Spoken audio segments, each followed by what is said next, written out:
ಯೆಹೋಶುವ 24ನೇ ಅಧ್ಯಾಯ 29ರಿಂದ 33ನೇ ವಚನ.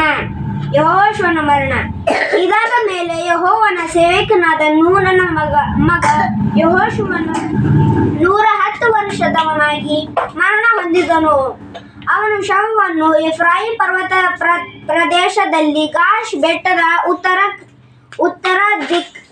ದಿಕ್ಕಿನಲ್ಲಿರುವ ತಿಮ್ನತ್ ಸೆರೆಹ ಎಂಬ ಅವನ ಸ್ವಾಸ್ಥ್ಯ ಭೂಮಿಯಲ್ಲಿ ಸಮಾಧಿ ಮಾಡಿದರು.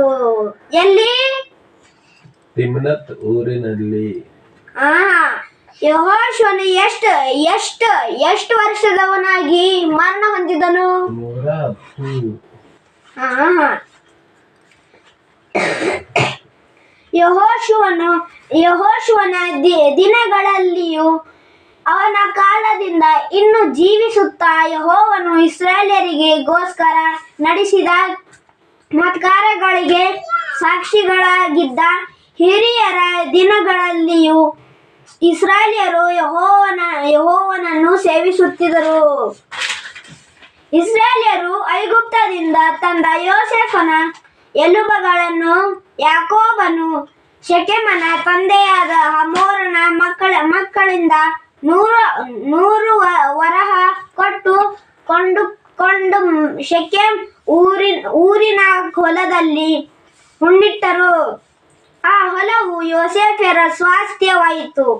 ಆರೋನನ ಮಗನಾದ ಎಲ್ಲಾಜಾರನು ಮರಣ ಹೊಂದಿದನು.